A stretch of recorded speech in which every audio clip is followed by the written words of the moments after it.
Welcome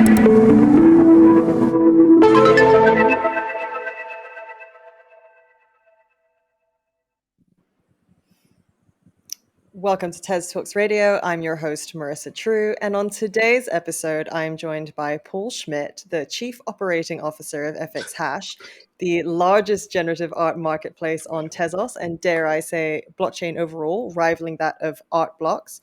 So, first of all, Paul, welcome. This interview is well overdue and a long time coming. So, how are you doing today? First of all, thank you. I'm doing good, so cannot complain too much. It's like too hot, but like I rather it's too hot than too cold. So dealing with the European summer heat waves. I Yeah, live in the tropics, so I don't think it's that big of a deal, personally. you have an AC, we don't. We have just old buildings, and I'm living like on the fourth floor, so it's warm. Heat does rise. So anyway, as is customary, we start our interviews with the questions that we share with all guests on the show, which is your journey into blockchain. What was it? And how did you also enter the world of generative art? Okay, how did I start with blockchain? So I think I started like many. I just bought Bitcoin and ETH and didn't understand anything. That was, I think, like I'm fairly late joiner. I think that was like in 2018. Like I was still like doing my studies, like doing like finance stuff. And I just saw more and more people like getting into Web3, crypto, like building on the weekends. And I thought it was like quite interesting. I was like trying to find what I want to do as my like first real job. And it just like seemed like a good place to be in. So I just like learned a lot about it, tried to teach it on my own. There were like these Masari reports always at the end of the year. These were like a great resource for me. And then I always was interested in fashion, art, and any of those things. So I was like trying to look into like an actual things that you could use the blockchain for, as like DeFi didn't really interest me as much as I back then didn't get it now, not really get it as well. But like art I did get, and with that I sort of like found ETH obviously in the beginning, but it was way too pricey to me. I was a student. I really didn't understand why I needed to pay $200 for a simple transaction. So I searched for other alternatives. First, bought my first PFP, thought I would be rich, didn't get rich, but then found Tezos. but then found Tezos and Ticket Nunk and really loved it and was like totally amazed. Like I was, for the first time in my life, I could be like purchase art in that sense and call myself an actual owner, not just like look at it in a museum or gallery. So that really opened up my eyes to like the bigger things. And back then I was like doing like the art block summer, got really interested in like generative art, but was like sadly priced out of it for like the aforementioned reasons of being a student and just not being loaded with ETH. And then I I don't know, like I jumped through like Discords or Twitter, and then Hiccup died, and on the same day, essentially fxhash started. Was like on like an internship, like on like a train ride, and essentially just like minted like for 4 hours everything that I could on fxhash. And ever since then, I've become like a huge advocate and lover for generative art in that sense. And that's really how I got started, like actually collecting and understanding all of it. And I still am. I would not call myself like an expert or anything like that, but I knew a little bit. I know a little bit by now. Out of curiosity, what was the first PFP you collected that you didn't profit off of? How would I call it? I think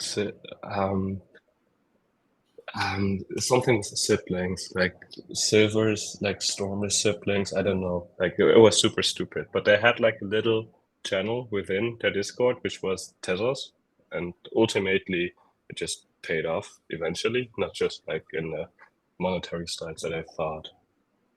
Silver siblings, Silver Surfer siblings. I don't know. Like it was like height of PFP craze. It was stupid. So in a weird way, your bad investment decision actually did yield a profit in the long run because it brought you here to the Tezos ecosystem. So in a way, you do Yes, owe something to the PFP.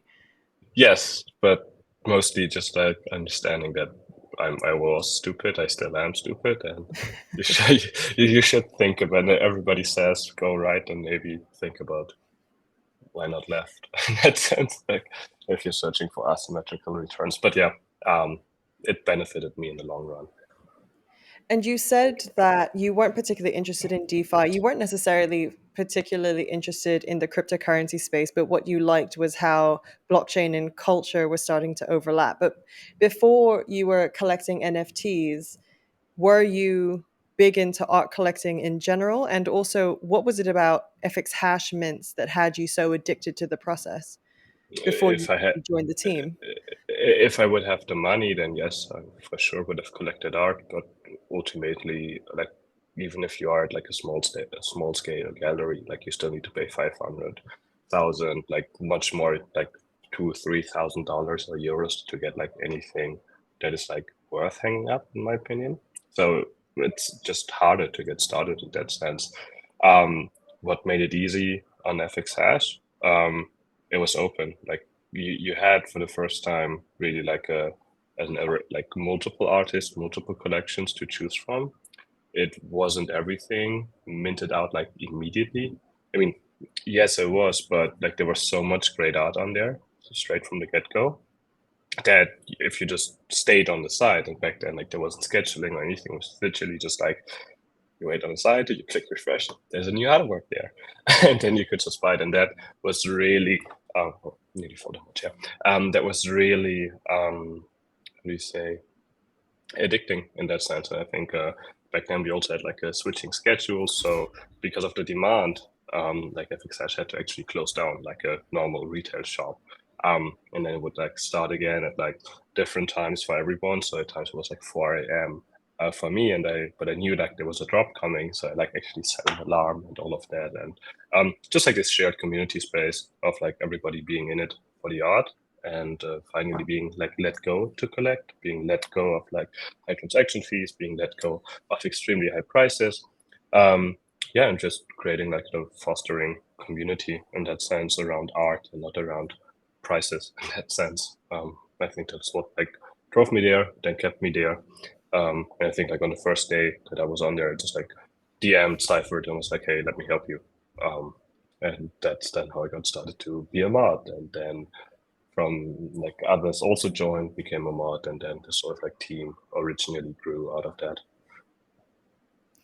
So I actually remember when fxhash first came on the scene because my colleague David, when I was at TZ APAC, actually brought it to my attention and said, "There's a whole generative art marketplace." And my first question, was what is generative art? And the concept of it was quite hard to wrap my head around at that point in time because the combination of coding, creativity, and semi-randomized output was quite hard to grasp as someone who, one, wasn't well versed in the art world, and two, wasn't really well versed in code. But in the last year alone, fxhash has made a huge name for itself. It's one of the largest generative art market NFT marketplaces in Web3. It stands shoulder to shoulder with Artblocks, and Artblocks at the time was the number one. It was almost the incumbent overnight. So you said that you had messaged Cyphered asking to be a mod, which is how you first got involved in helping him out. But what was the actual story for how fxhash began? Oh yeah, I mean that's rather simple. So Cypher is a like amazing generative artist himself. He's been like software developer in that sense, I think since he's like 10, so for the past 15, 16 years by now. And he always like did like small scale installations near where he is from in France, like near Lyon. But ultimately he did not really have a tool to like showcase his work and to like distribute it as much. And he always wanted to have a like Instagram feel to it. So like if you have a nice photo, you can upload it on Instagram stories or post or reels, whatever. But like you can just do it. Like you don't have to ask for permission. And back then everything was, and even today, mostly everything still is curated. Even if they say they are open, most of them are curated. So Batiste essentially just like built a platform for himself, and then basically set that out like really in this like open spirit and really just like released it. And I don't think he thought it would gain traction. Funnily enough, like he started a new job like the Monday after it was first released, so he really did not plan for this to go like bigger. But I think like within a month of him just like trying essentially like, I mean, it's sort of like it's sort of like spiraled out of control for a little bit, and then we just said like, okay, but Seifert, like at least you need to do it full time, and then the rest of us joined later. But really, he built it because he needed and wanted a tool for artists to release generative art, and that is still our mission and why we're so like artist focused on like actually shipping new products and tools mostly catered around artists and not catered around like the marketplace or like how to flip easier in that sense. So fxhash was essentially born because the creator of it was just developing solutions for himself and his own work. But then, as you said, it picked up very rapidly. It was almost like overnight. Suddenly, generative art was at the forefront, and like the spotlight was burning down onto it. But what do you think it actually was that spurred all the traction? Was it just, NFT fever, or was there something particularly special about generative art? I wish I could say NFT fever, but actually we only existed in like the bear market. We were too late to get anything of like a positive market in that sense. I think it was like a combination of things. So for artists, they had the big pain point of not being able to release their work, especially not long form generative work. Collectors had like the big pain point of like not being able to afford work in that sense and having to like only have like a very selected choice in that sense for them to buy. And then obviously like Hicketnunk died. So there was a lot of like missing activity, so to speak, or like there was a platform missing essentially where like the people hang out on. And then essentially like we had, it sounds stupid, but we had product market fit within the first day essentially. And then it's just also like there were, of course, like these network effects within Discord, within Twitter, with artists talking to each other. And that is actually also why, if you look at the first 100 projects that we have on fxhash, the quality is insane. Like, I personally, you can even say that's like on par with like Artbox Curated, for example, because all of these artists just sat on their projects and was like, okay, this is now finally a chance for me to release it. And if there's great art, then the collectors will follow. And it was just like like a flywheel effect, I think is how you call it in the beginning. That helped us a lot. And what was it about generative art specifically that made it so popular as an art genre within the blockchain art space? It actually makes sense because we like within generative art, you actually utilize something like off the blockchain. So what how we do it at fxhash, and I think how also most other platforms operate, is when you click on mint, your transaction hash that is completely unique to your own transaction to you clicking the mint button and will get injected into the code, into the algorithm, and will actually seed randomness. So every like if I buy something and you buy something, like yes, it's the same algorithm for the same project, but our hash is unique. So therefore our output is unique and you can always replicate it. So I think that is like the much more technical part of things because it's like actually a tool that utilizes blockchain the way it's used to be. It's not just uploading a PNG or anything, but it works together in unison.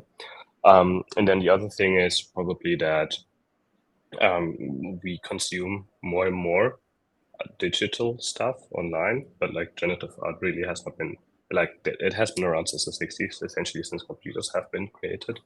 But there was like a lacking, like the artists could not really financialize or could not really sell their artwork. And again, like with blockchain, it's sort of like helped that. So like it's shown like a bigger and better spotlight on it. And I think there was just like a lot of collector demand for it. It was like it's new and exciting, especially for like the younger generation that doesn't have the money to collect art, but is like has grown up in like the digital world, might be able to like know and understand code, like can also create code or like create artworks on their own without needing to have like the hand-eye coordination that you might need if you want to do like a other kind of art or like more traditional kind of art. So like opened up a lot of new groups in that sense to be able to appreciate art, and I think that is what is driving and what will be driving generative art. Yeah. And then, okay, so basically what we're saying is that there was a beautiful synergy in blockchain technology and the uniqueness in that and generative code, like generative art code, and then the process of generating unique outputs. And then Mm-hmm. things really took off at the Tezos exhibitions at basically every single Art Basel worldwide. So you were in Hong Kong all the way through to Miami, which was a huge opportunity for generative artists who were minting their work on fxhash to actually present their work on a global stage at one of the world's largest art fairs. So you guys were very much front and center across those shows. So what were what were the main takeaways from that experience? Um, there were a lot experiences in that thing, or like takeaways. I think what was interesting to see this, first of all, like the more we came to those events, the better people understood and the different the questions were in that sense. So we sadly couldn't travel to Hong Kong because like we as like the fxhash team, we couldn't travel, but like the TZ APEC team did. So I don't know the questions there. But like in Basel, it was really like rudimentary. And then going to Paris and then to Miami, the questions got better and better. And that was like, okay, there's an actual sense of understanding. People start to appreciate it. And then we also sort of like learn together with Tezos in that sense to tell a story around the booth. In the beginning, it was much more just like, hey, this is art and this is cool. But with everything in art, you need to like contextualize it for people to understand it in that sense. And then these like really harsh outliners of, this is stupid, this is like NFT, this is just like a PFPs, like they also like diminished the further we went in that sense. But really it's about like contextualizing it, also not maybe like, or like at least for me, like in Paris, we also had like plots and prints. And I think that was really cool because there you can draw in a lot of people that might just like categorically be like, okay, it's a screen, it's not art for me. But if it's like a digital artwork on the sort of like canvas that they know and they love, then you can get like traditional art crowd. But yeah, it just like taught us a lot about how to like interact, sort of like how people consider like free mints versus like paid mints, like retention rates, all of those things. But ultimately, it's like it was really fun. I think it's good that we're stopping for now, but when we would start again or will in some kind of way with these more traditional art fairs, I think we'll be much better prepared because it really was like like I always say, we sort of like built a rocket ship while we flew it in that sense. It was actually the case. So for any sort of like new Art Basel or any other new event, we had to like develop new things that we thought were cool. We're still using them, but it was always just like iteration, which is like quite fun if you're building a product. So you were thrown into the deep end a little bit in terms of having just created this generative art market platform, and then suddenly being thrust into the spotlight of one of the world's largest art fairs, Art Basel. And it's interesting to hear about how the conversations evolved over the course of the different shows. But as people's understanding of generative art and crypto art evolved, how did fxhash evolve alongside that? Like over the course of the year, how did your team Mm-hmm. morph and kind of develop or mature from your first Art Basel through to the last Art Basel? I mean, I think in the beginning it was a lot of like part-time contributors in that sense. So we essentially, in the same way that I reached out to Seifert, a lot of others did as well. And I think we ultimately ended up at like 12, 13 sort of like part-time contributors, like most of them being in the space for far longer than I even knew the space, like already writing their theses on like generative art in like 2010 or like being on CodePen, like all of these things. Um, and then we actually realized that this is like a viable business and we could sort of like start to pay people with the starting of the payment, like the task that we all naturally fell into in that sense became more of not like, hey, it's nice if you do it, but okay, this is now my actual job and responsibility and I need to do it. And then sort of like a actual core team that sort of like build and ship and continue the product build. So that was like, I think 6, 7 people in that sense, really also then like leaving their old jobs and joining fxhash, which I think, at least for me, was extremely scary in the beginning because it's like, hey, it's like a company like just been around for like 6 months. It's like everybody says crypto is going down, and then you're just like, yeah, okay, I'll join that company. That sounds like a fun experience. But it was like one of the best experiences I did, at least speaking for myself. So that was really became sort of like the part, and I think you can also see that with, I think up until April we were in this like beta period. Then for like a month we closed down, like developed and like published like a new project which we call, or like a new iteration of fxhash, which we then called like fxhash 1.0, and then it was just like about like putting it into a stable state. And I think when we were at Miami, we all met each other before at times at like events, but always only like 2 or 3 people. And then in Miami, we did our first like offsite, so to speak, where we all flew to Miami to sort of like get to know each other personally. I mean, after having like spoken for like a year on Discord and everything, but like it's always different if you see each other in person. And then sort of like we really thought about, okay, what is like the future of fxhash? What can we do? Like where are we actually in this like broader market? Yeah, and then I think you can sort of like be like from then after Miami, sort of like right around now. There's like another sort of like up until sort of like fxhash 2.0, there's like this chapter, and then afterwards there will be another one, and it's just like always continuously rethinking how we do it. So it kind of sounds like it started as this sort of fragmented passion project, and then over the course Yes. of a single year, as signified by each Art Basel event, it was almost each stage of legitimizing it as a business. And as you said, it must have been quite scary to notice that everyone was willing to take this leap of faith and, abandon their secure full-time jobs and take a risk on trying to build this business from the bottom up. And especially as you said, when you're facing something like a bear market, it can be a very intimidating process because you're basically saying there are no guarantees, especially when you're dabbling in something like art, where people before crypto always saw art as something of a speculative investment. So then when you take a fairly new genre of art like generative, which yes, it existed all the way back in the 60s, but it's only really come to the fore or in the public eye a lot more again now. When you really think about it and you step back, where does generative art stand, not just in the NFT space, but in the art world overall, that fxhash is trying to still seize the opportunity for?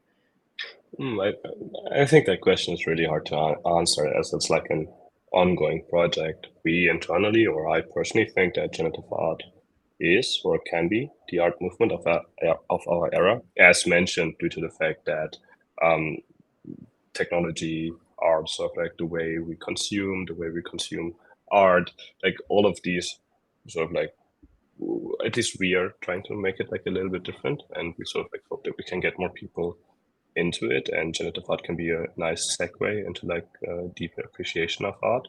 Because if you go on the street and ask people, hey, what is your favorite like artist or songwriter, people will name you like 10 names directly. If you ask someone what is your favorite artist or art form, they'll like look at you, like maybe one person out of 10 or 20 might answer, be like, hey, I like this and that, but like most of them have no clue or are not confident enough to sort of like know and understand it. And generative art really can help, due to this like easy or much easier entry point, can really understand people, what they actually like, what they dislike, because you can only like grow as a person in like any context if you actually try it out. If you always just look at like galleries or museums, yes, you might know, okay, I like this and I like that, but that's mostly just like pre-chosen by someone else, and okay, this is good or this is bad. But when you actually have to like do the choice in that sense for your own, you grow much more. So I'm not really sure if that answers your question, but I think.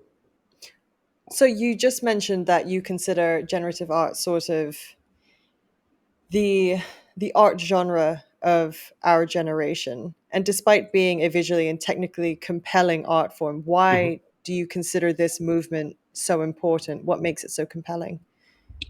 Because it's sort of like it has the potential to democratize a lot of things. So as I was trying to say a little bit earlier, like right now, a lot of things in the art world or in general are curated top down. So it's like a few people or decision makers, curators, museums, galleries, institutions saying this is good. And if this is good, then this should be bought in that sense. And um, therefore they can also or not they, that always sounds like so, but like it's true. But essentially, like, even if I would like to buy from a specific artist, and even if I would have the money, like, at times I'm not allowed to, because I don't buy 3 pieces, or because I don't like buy 2 and then don't want to a museum, and all of these little things that exist. And I just think that with this sort of like bottom up way of doing it, of letting the artists just like upload their things, giving them the power with the collector, giving them the power to support any artist that they want if they're there in time, it can be really good. And then on top of that, I think it just makes sense that everything we do will get more technical. Any children that is born right now, at least in the Western world, like, grows up with so many screens around them. Not saying that it's good, it's actually really bad, but like, it's a fact in that sense. So for them, digital art in that sense will not exist, as it will only be art. If you're 3 and you're looking at an iPad, like, you won't care what the artwork is on when you're like 15, 16, or even 25.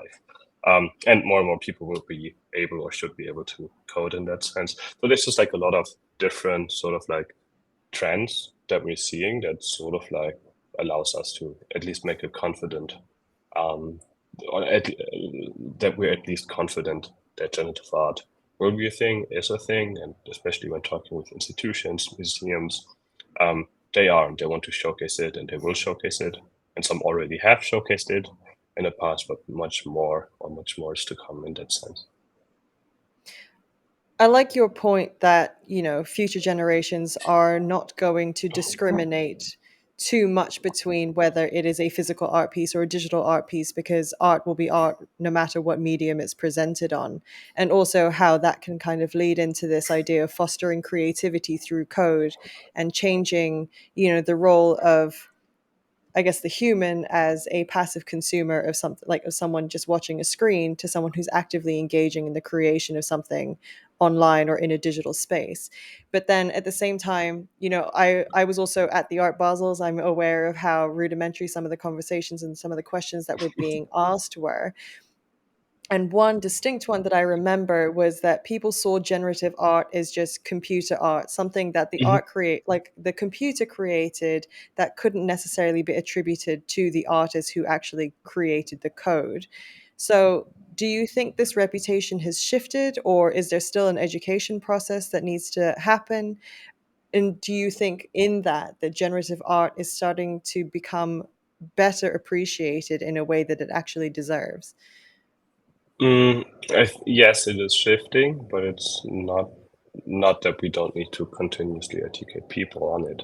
In that sense, what I said earlier, you always have to contextualize things. Yes, ultimately the computer or the algorithm is sort of like the ones like actually making the choice, or like making the choice with randomness, but it's the artist who gives the freedom, or like gives a degree of freedom to the code, to the algorithm to run.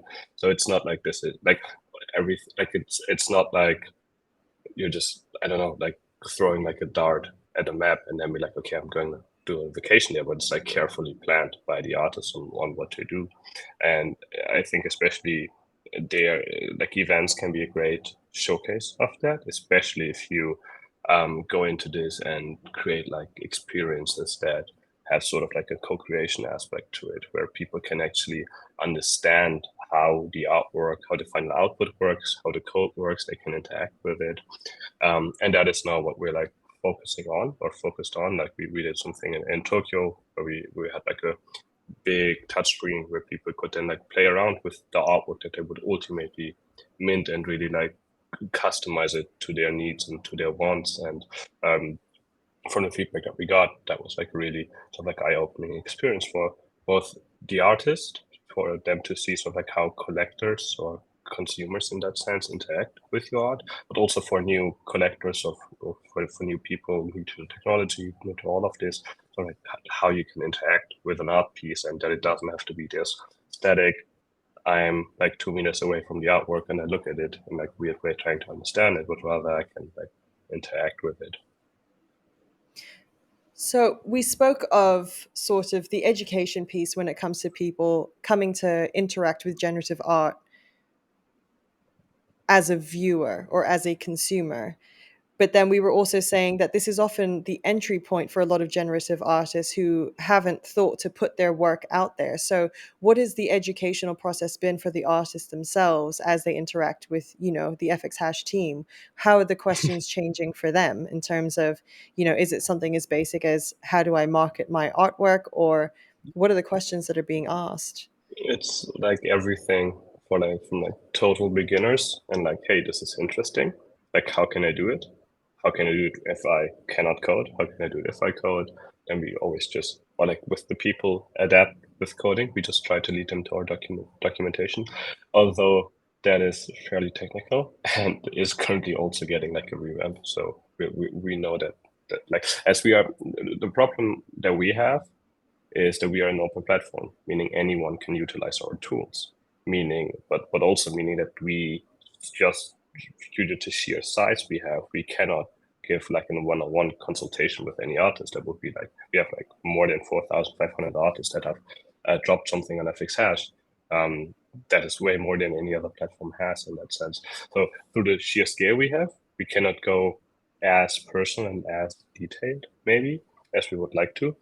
But ultimately, that's what we're currently building on and trying to educate him on anything code related, but especially on also this market, how to market yourself, how to price your work, right? Especially the pricing part is extremely hard as artists at times are not as in the community and they're sort of a little detached from it.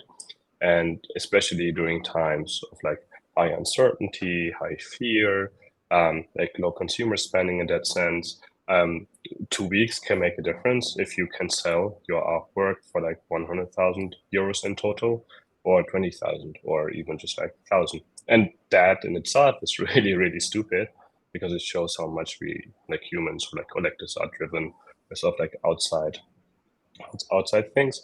But it's the reality that we're living in. So we just need to make sure that we can showcase that to artists and showcase or just train them or guide them and give them the tools they need. And what's also very interesting about the way fxhash operates is the fact that you have a very two-directional conversation with yourselves as the platform providers and the creators themselves. So when the creators have a request, it's actually a very straightforward procedure in terms of getting it in front of your eyes so that you guys can respond, adapt fxhash as a product to deliver something that artists will find helpful to use. So I think last year you guys launched fx text. You also had fx params. You've also incorporated fiat payments for non-crypto natives. Most recently, you announced fxhash 2.0, which is bridging to Ethereum. So can you share sort of a top level overview of all of these plans, because you guys are very busy? Top level overview will be hard, and I'm sure to miss many.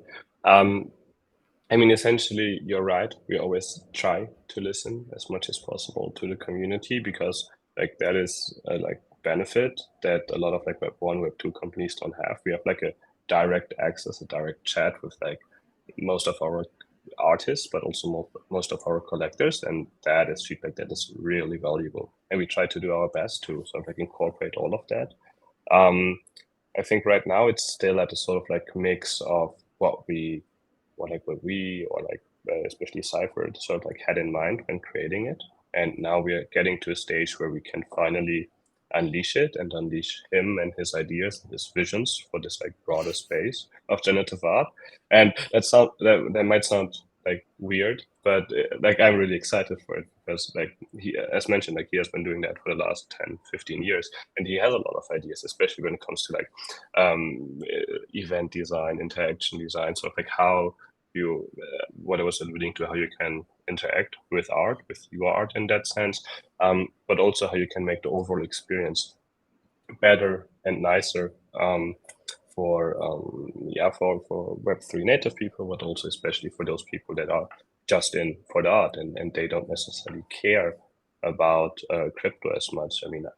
I would say I like the internet, but I don't understand how the internet works and the different protocols running it. And I think ultimately that is also what will happen to the crypto space. It will always be the transactional layer, and therefore it's really good if a blockchain has really good tech. But ultimately, all of these pain points that we currently have won't be visible hopefully, maybe soon. I don't know. But yeah, as far as like future plans, I think biggest one right now is integrating ETH. It's really important that it's not bridging because we're not leaving Tezos because we really like Tezos and it has like actually not because it's called TezTalks, but actually because it, yeah, especially institutions, museums, they favor Tezos way more because you can do some things with scale that you cannot do or they cannot pay for on ETH. So yeah, it's just like giving the options for artists to also use that. Again, giving optionality. And then I think it will just be continue to build out more platform updates. So continue to iterate on FX params, continue to iterate on redeemables, which is our way for artists to also sell something on top of their digital artwork. Mostly that is prints, plotters, or anything like that. And then you'll see like another platform UI UX revamp. We've recently been able to finally hire someone like full time just for this, meaning like UI UX, like product design, and like a product manager. So that is what I'm really excited about because we also know that like the platform is notoriously hard to navigate if you're like new to this.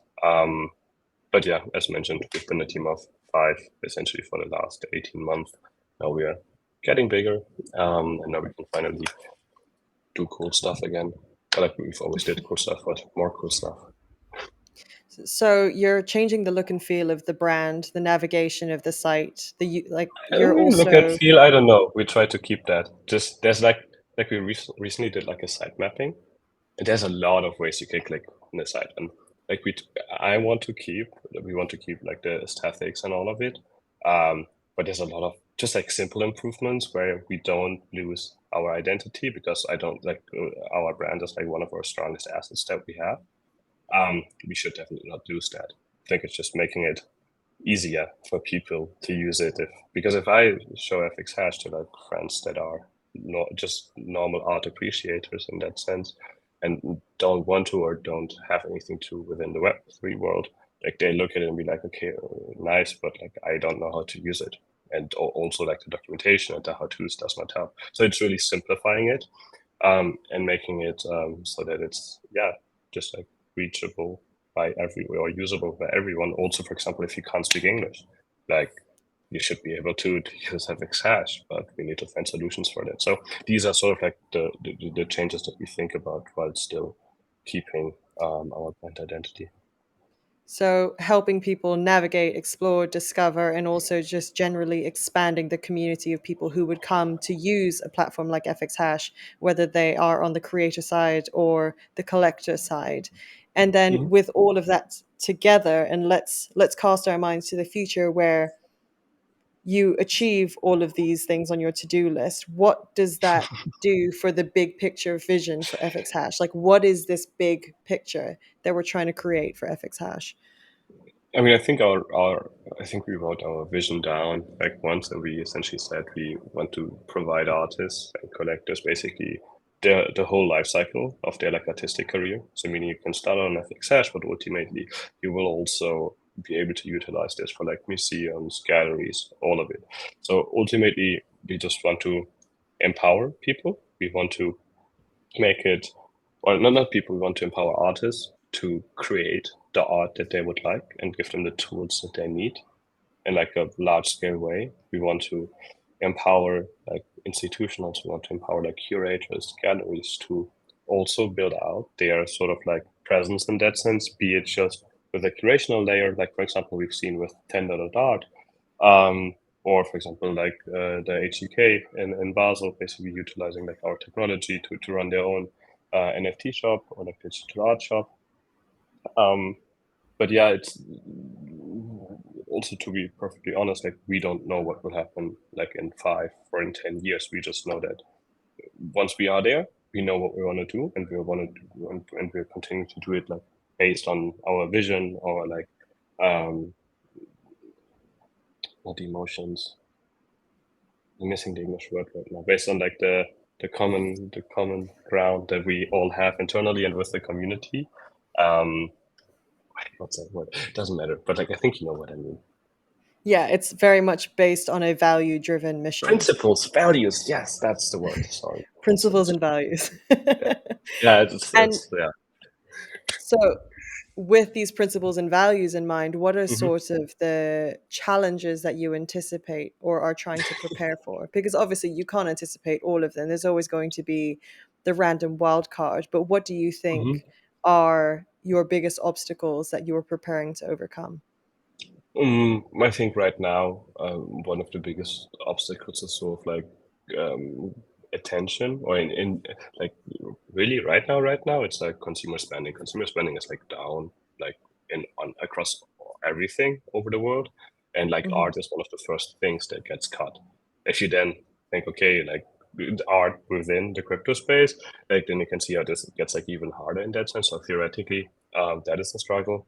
I think there's an increasing competition of like new platforms and marketplaces, especially platforms um, coming up. Um, we are worried in that sense, but I'm not worried too much, as I do think that we have and will have the better product, the better team, and ultimately um, the more like the better values in that sense. We are and have been here really for the art to advance the space, and not really there to just like take liquidity away and sort of like just drop a platform to have like artists drop subpar projects and approach them and all of that. Um, yeah, um, competition, the future in Hmm. general, how long this world crisis lasts, even though it's like a crisis since I've lived here in that sense. Um, so yeah, like a few things, you cannot control all of them. You can just do our best, and I think if we do our best, then we have nothing to be worried about. So it's all the conventional challenges of a bear market. And I guess with all of the work that's going into investing into the development of FX hash during this downtime, you're hmm essentially preparing for when the market flips and consumer hmm spend increases once again. And you can really test your product up against, the new competitors that might arise during that time.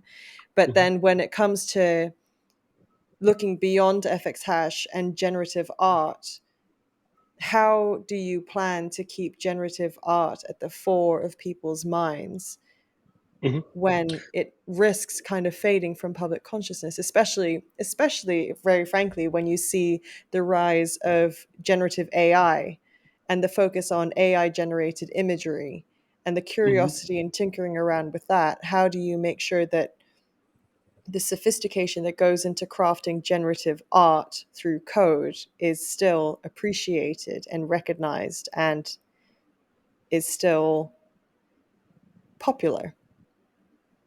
Mm, very good question. However, to me, that is not a contradiction.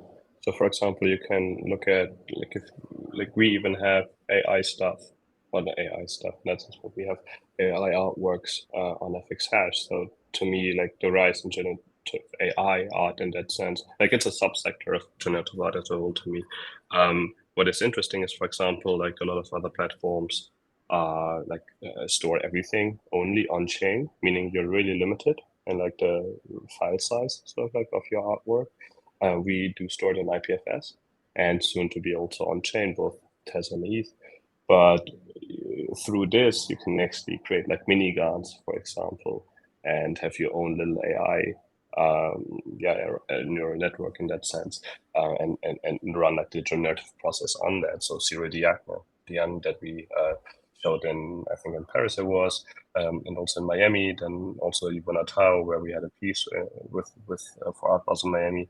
Like I'm not worried about the AI stuff. Ultimately, it is just about integrating that and making it so that it's like a worthwhile for the artist as well as the collector. And then how do we solve the general like issue? I think we'll continue to do more events, more large scale events.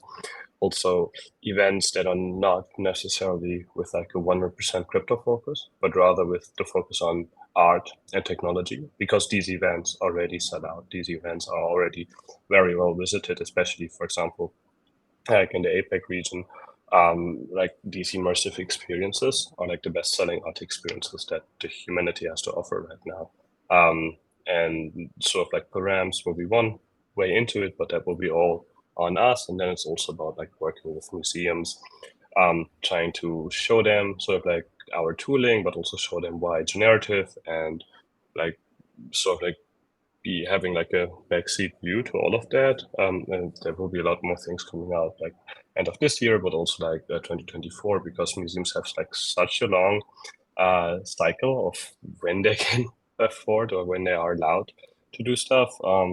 Yeah, so just like continuing to work with museums, institutions, continuing to do our thing, and ultimately, if you show this kind of art to random strangers, or like especially younger strangers, and that is then really what is important, then they like it. And so, yeah, not too worried by hype cycles or anything like that.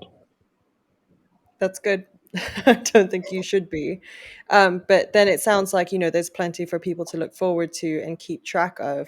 So before we, wrap up this conversation, I'd like to ask if there are any announcements that you'd like to share or any updates that you think people need to make a note of in their calendars so that they know where you are and what you're doing in the near future. I would love to, but we recently, or like with like our latest like bigger update, which was params, we like said, okay, on this date we release it. We didn't release it on that date, and that annoyed like a lot of people. So we just we don't give out dates anymore. But really, like I'm excited a lot about like the ETH integration. I think with that there will be like a larger scale overhaul. There's it's just like a lot of interesting stuff that we are now finally unleashed and can afford to build and can do our focus on.